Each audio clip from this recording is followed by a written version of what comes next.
Selamat siang semuanya. Apa kabar kalian? Ya, semoga kalian semua dalam keadaan sehat dan tidak kalah penting, tetap semangat untuk mengikuti pembelajaran pada siang hari ini. Pada hari Senin kemarin, kita sudah mempelajari tentang organ-organ reproduksi baik pada pria maupun pada wanita.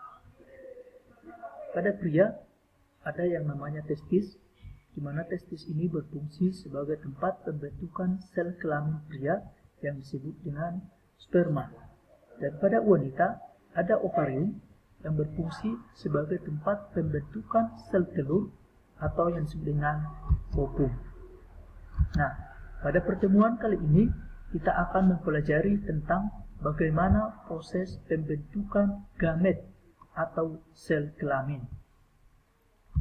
Nah, pertama kita pelajari adalah pembentukan sel kelamin jantan atau sperma atau yang disebut dengan spermatogenesis. Proses pembentukan sperma disebut spermatogenesis. Pembentukan sel sperma terjadi di dalam tubulus seminiferus. Kata tubulus berasal dari kata tubula yang artinya saluran.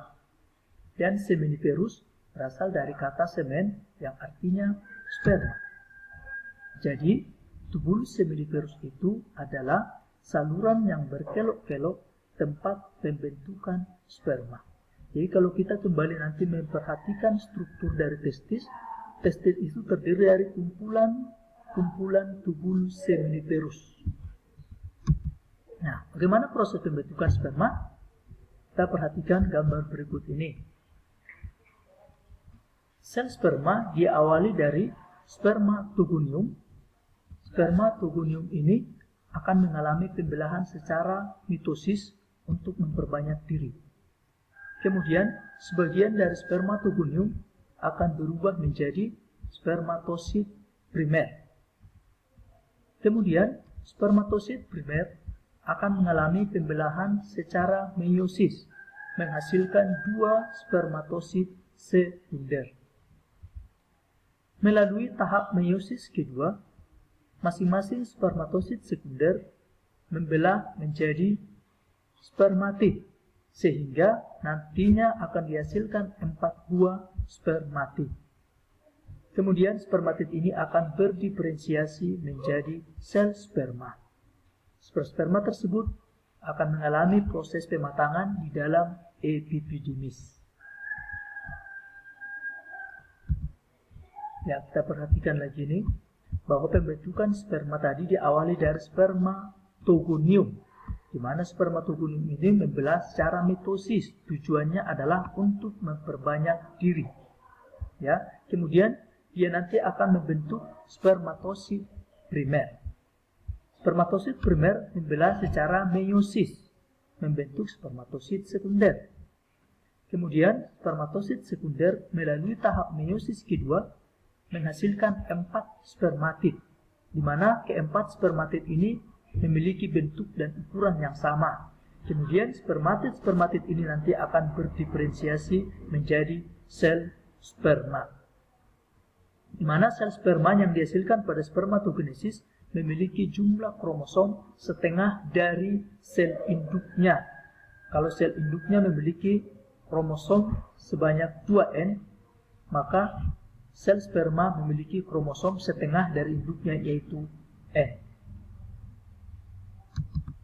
Kemudian kita lanjutkan proses pembentukan sel telur atau ovum, atau yang disebut dengan oogenesis. Oogenesis merupakan proses pembentukan sel kelamin perempuan, yaitu sel telur atau ovum. Berbeda dengan spermatogenesis yang dimulai ketika anak laki-laki mulai puber. Oogenesis dimulai sebelum anak perempuan lahir. Artinya, oogenesis dimulai saat seorang perempuan berada di dalam kandungan. Bagaimana proses pembentukan sel telur tersebut? Ya, kita perhatikan gambar berikut ini. Oogonium diawali dengan sel germinal yang disebut oogonium. Oogonium akan mengalami pembelahan secara mitosis. ya, akan mengalami pembelahan secara mitosis, dihasilkan oosit primer. Kemudian oosit primer akan mengalami pembelahan meiosis pertama, menghasilkan oosit sekunder dan badan polar pertama. Melalui tahap meiosis kedua, oosit sekunder membelah menjadi sel telur dan badan polar kedua. Sementara badan polar pertama akan membelah menjadi badan polar kedua. Ya, perhatikan gambar ini. Ini oosit primer membelah menjadi oosit sekunder, ukurannya lebih besar dari badan polar. Ini mengandung sitoplasma dan juga kuning telur. Sedangkan badan polar pertama ini hanya mengandung inti sel. Kemudian ini nanti akan membelah menjadi sel telur dan badan polar kedua. Ukurannya juga lebih kecil. Jadi dapat kita lihat melalui gambar ini bahwa satu oogonium hanya menghasilkan satu sel telur dan 3 badan polar. Ya, untuk lebih jelasnya kita perhatikan lagi penjelasan berikut ini. Ya, oogenesis tadi diawali dengan sel terminal yang disebut oogonium. Oogonium akan membelah secara mitosis menghasilkan oosit sekunder.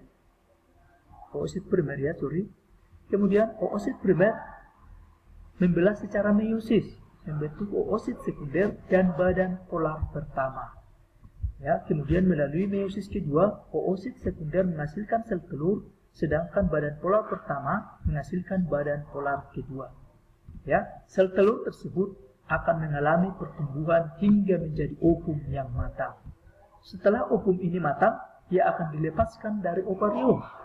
Proses lepasnya ovum dari ovarium disebut ovulasi.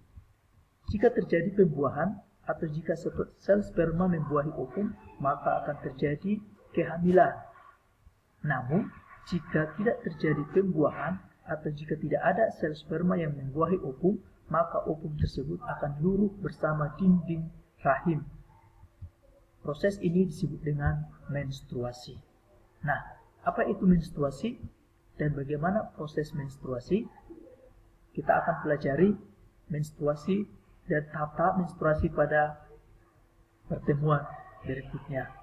Ya, sekian materi kita pada hari ini.